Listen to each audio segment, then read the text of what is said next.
Hallelujah. Good morning. सुबह हो चुकी है। प्रभु के वचन से अपने दिन की शुरुआत करना हमारे लिए आशीष की बात है। उनके सानिध्य में समय बिताना, प्रार्थना करना, वचन से पढ़ना, मनन करना हमारे हृदय को पवित्र करता है, हमारे मन को शुद्ध करता है और हमें दिन भर के लिए तैयार करता है। छोटी प्रार्थना। महापवित्र परमेश्वर, हमारे अशांत हृदयों को आप शांत करेंगे इस उम्मीद के साथ हम आपके सामने आते हैं। हमसे बात करें। प्रार्थना यीशु के नाम से मांगते हैं, आमीन। बीती रात क्या आप अच्छे से सोए? हर रोज किसी न किसी प्रकार की चिंता, व्याकुलता उठने के साथ ही यह करना है, वो करना है, यह काम खत्म करना है, किसी न किसी प्रकार की चिंता होती है। प्रभु के साथ समय गुजारना कभी भी बर्बाद नहीं होता। उनके वचन हमारे हृदयों को संतुष्ट करता है। हमें परमेश्वर का ज्ञान हासिल होता है। स्पष्ट ज्ञान हमें मिलता है, क्या करना है, क्या नहीं करना हम समझ पाते हैं। दाऊद के भजन संहिताओं से हम कई सारी बातों को सीख सकते हैं। भजन 131 से पढ़ रहा हूं, गौर से सुनिएगा। हे यहोवा, ना तो मेरा मन गर्व से, ना ही मेरी दृष्टि घमंड से भरी है, और जो बातें बड़ी और मेरे लिए अधिक कठिन हैं, उनसे मैं काम नहीं रखता। हम इसे ऐसे भी पढ़ सकते हैं, हे यहोवा, मेरे हृदय को आप अहंकारी ना होने दें और मेरी आंखों को अलभ्य चीजों से बचाएं। जो चीजें मेरी पहुंच से परे है, जिन्हें मैं हासिल नहीं कर सकता, उनके पीछे मैं ना जाऊं। जो मुझे नहीं मिल सकता उसकी मैं कोशिश नहीं करता। आपने यह कहानी सुनी होगी ना। एक लोमड़ी थी, वो एक अंगूर के गुच्छे को देखती है। वो काफी अच्छी थी, अंगूर काफी ऊंचे पर लगे थे। उछल उछल उछल कर उसने उसे पाने का प्रयास किया, सफलता नहीं मिली। अंत में क्या कहती है जानते हैं? छी, यह तो खट्टे अंगूर हैं, कह के चली जाती है। वो पहुंच नहीं पाई, इसलिए उसने नहीं खाया, इसलिए वह अंगूर खट्टे हैं। उसी ने निर्णय कर लिया, अरे मुझे नहीं मिला, इसलिए मैं दूसरों की सहायता खोजूं, या फिर जो मिला उसमें खुश रहूं। ऐसी सोच आज लोगों में नहीं है। बस तुरंत हम बड़े हो जाना चाहते हैं। जल्दी से एक बड़ा घर बनाने के चक्कर में आज कितने लोग परेशान हो रहे हैं जानते हैं? अपनी हैसियत के अनुसार एक 2 व्हीलर या फिर एक 4 व्हीलर हमारे लिए अपने घर में होना आवश्यक हो चुका है, क्योंकि बाहर आना जाना आजकल काफी आवश्यक हो गया है। अपने कामों को खत्म करने के लिए गाड़ी आज आवश्यकता है, लेकिन अपनी हैसियत से बढ़कर मुझे तो बड़ी गाड़ी ही चाहिए, सब लोग मुड़ मुड़ के मेरी गाड़ी को देखें। अपनी सामर्थ्य से बढ़कर कार खरीदकर लोन की वजह से कितने परेशान हो रहे हैं। चाहे जो कुछ भी हो वो हमारे स्टेटस का हो तो फिर वो काफी है। कुछ लोगों को कपड़े भी ब्रांडेड ही चाहिए। केवल उस ब्रांड की वजह से वे कितने महंगे हो जाते हैं, लेकिन फिर भी वही चाहिए। क्यों? दिखावे के लिए।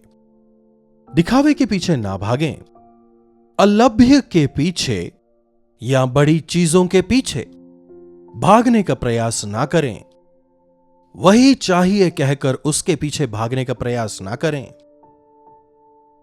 कई बार अनेक अनर्थों के कारण यही होते हैं। आशान्वित होना गलत बात नहीं है, लेकिन अत्याशा का होना, लेकिन अनावश्यक आशाएं, इच्छाएं, यह आपके आत्मिक जीवन को भी प्रभावित करता है। बीज बोने वाले के दृष्टांत में जो तीसरा प्रकार है, लोग वचन सुनते हैं, मन में स्वीकारते हैं और वचन हृदय में काम भी करता है। लेकिन धन की अपेक्षा, शरीर की लालसाएं, ऐसे जो कांटे होते हैं वो उस वचन को बढ़ने नहीं देते। देख रहे हैं, भक्ति जीवन में जब आप आगे बढ़ रहे होते हैं, आपका समय काफी मायने रखता है। जिस समय में आपको परमेश्वर के लिए काम करना है, उसे अपनी अत्याशाओं को, अपनी अभिलाषाओं को पाने के लिए यदि आप खर्च करेंगे, तो पैसे कमाने की इच्छा की वजह से यदि आप आराधनालय की उपेक्षा करेंगे, प्रभु की उपेक्षा करेंगे, नुकसान उठाना होगा। दूसरी आयत देखिए, मैंने अपने मन को चुप और शांत कर दिया है। कितनी शानदार बात। मैंने अपने प्राण को शांत कर दिया है। मैंने अपने आप को शांत कर लिया है। आजकल दूसरों को आकर हमें शांत करना पड़ता है, किसी और को आकर हमें समेटना होता है। जब हमें गुस्सा आ जाता है, हमें शांत करने के लिए किसी मध्यस्थ को आना होता है। कई बार लोग बहुत प्रयास करते हैं, लेकिन हम हमारी जिद नहीं छोड़ते। लेकिन जब आपको समझ आता है कि यह गलत है, जब आपको समझ आता है कि आपकी भावनाएं, आपके जो इमोशंस हैं वे बदल रहे हैं, यदि आप अपने आप को नियंत्रित कर सकें, आप आत्मिक तौर पर वृद्धि कर रहे हैं, समझ आएगा। दाऊद कह रहा है, मैंने अपने प्राण को शांत किया है। क्या आपके मन को आप जानते हैं? क्या आप अपने प्राण से बात करते हैं? धनवान कहता है, हे मेरे प्राण, खा पी और आनंद मना। वो संसार की बातों में आनंदित है। दाऊद कहता है, हे मेरे प्राण, यहोवा को धन्य कह और उनके किसी भी उपकार को तू ना भूलना।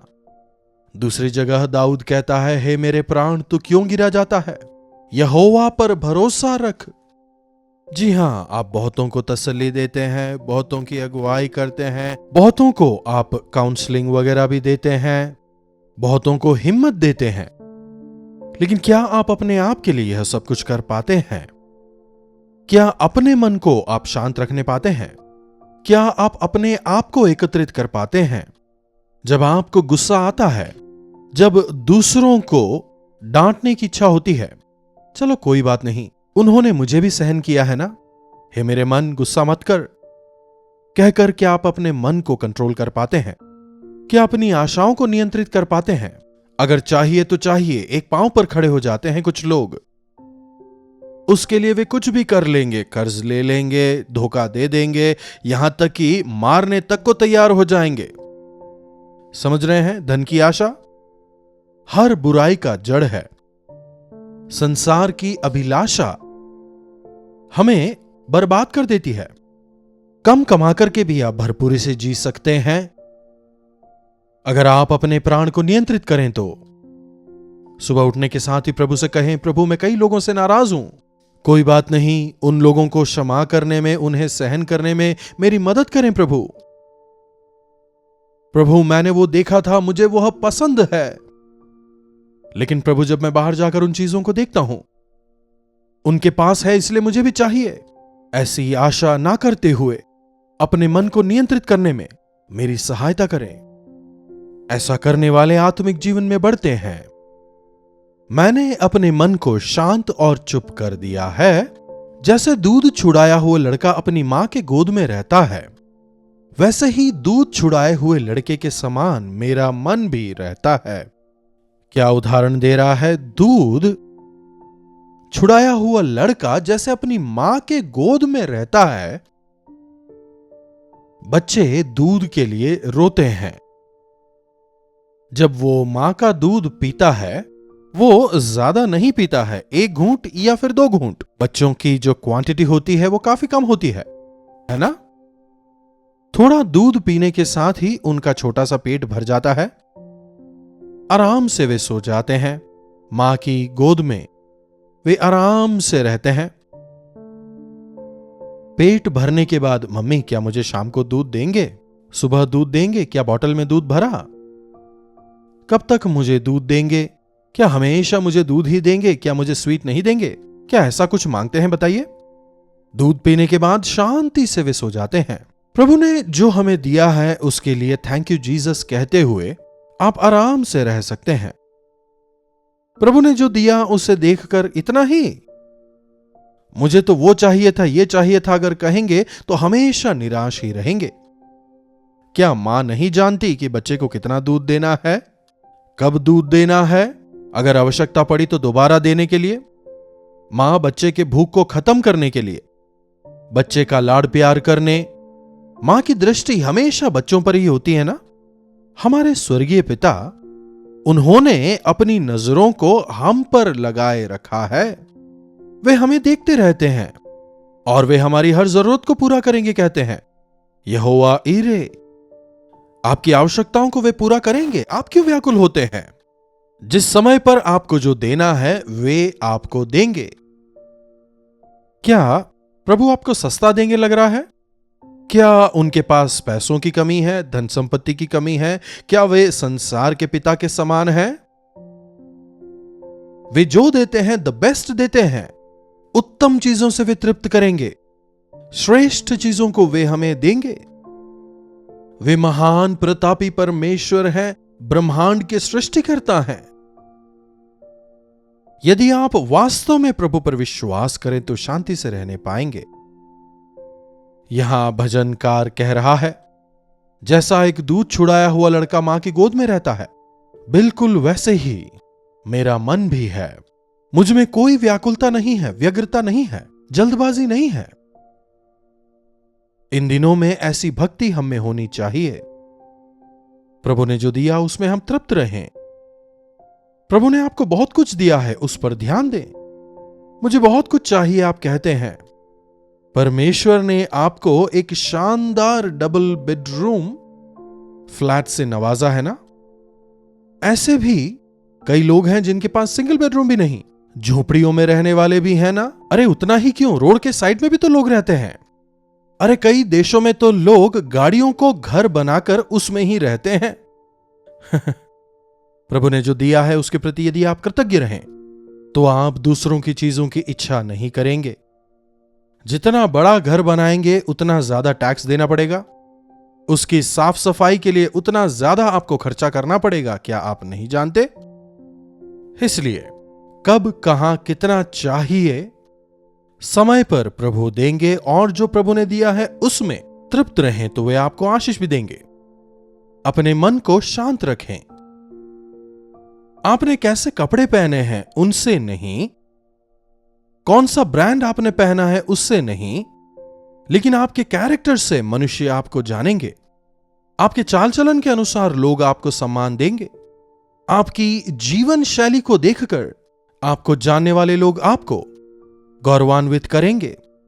इसलिए प्रभु ने आपको जो कुछ दिया है उसमें आप तृप्त रहें। अंततः देखिए, हे इस्राएल, अब से लेकर सदा सर्वदा यहोवा ही पर आशा लगाए रहे। अगर आपका नाम इस्राएल है तो अच्छी बात है, नहीं तो आपके नाम को वहां पर लगाएं। अपने नाम को लगाकर वहां पर पढ़ें। अपनी आशा को हमेशा यहोवा पर लगाए रखें। मेरे जीवन में मैंने जिस दिन उद्धार पाया उस दिन से लेकर आज तक मेरी आशा प्रभु पर है, मेरी प्रत्याशा प्रभु पर है, मेरा उद्धार प्रभु है, मेरी सामर्थ्य वे ही हैं। अगर मुझे कुछ चाहिए तो वे मुझे जरूर देंगे। मेरा विश्वास, वे हमारी आशाओं को पूरा करते हैं, जरूरतों को पूरा करते हैं। अनावश्यक चीजों के पीछे, सांसारिक बातों के पीछे, जो आपका नहीं है उसके पीछे, जो बातें बड़ी हैं और अधिक कठिन हैं उनके पीछे मन ना लगाएं। अपने मन को शांत रखते हुए प्रभु में आनंदित रहें। प्रार्थना। महापवित्र पिता परमेश्वर, प्रभु एक बार फिर से आपका शुक्रिया कि आपने अपने वचन द्वारा हमसे बात किया है। प्रभु आज जैसे आपने अपने वचन द्वारा हमसे बात किया, प्रभु हम में से प्रत्येक की मदद करें कि हमारे मन गर्व से ना भरें और ना ही हमारी दृष्टि में घमंड हो। नम्र और दीन होकर आपके सामने विश्वास योग्यता के साथ जीने में हमारी सहायता करें। प्रभु हमारी मदद करें कि हम हमारे मनों को शांत और चुप करके आप पर अपनी आस लगाए आकाश के पक्षियों का ध्यान रखने वाले प्रभु हमारा भी ध्यान रखेंगे। हमारी हर जरूरतों को अपने महिमा के धन के अनुसार आप पूरा करेंगे। इस विश्वास के साथ जीने में आप हमें से प्रत्येक की मदद करें। प्रार्थना यीशु के नाम से मांगते हैं, आमीन। पिता परमेश्वर का प्रेम, प्रभु यीशु मसीह का अनुग्रह और पवित्र आत्मा की संगति और सहभागिता हम में से प्रत्येक के साथ आज, कल और सदा सर्वदा हमेशा बनी रहे, आमीन। प्रभु की महिमा हो। अपने प्रार्थना विषयों को आप 9884907779 पर व्हाट्सएप या वॉइस मैसेज द्वारा भेजें। हम आपसे सुनना चाहेंगे और आपके साथ मिलकर आपके छुटकारे के लिए प्रार्थना करना चाहेंगे। प्रभु अवश्य चमत्कार करेंगे। प्रभु आप सबों को आशीष दें। कल्वरी दर्शन, ये है प्रेम के दर्शन, यीशु प्रेम के दर्शन।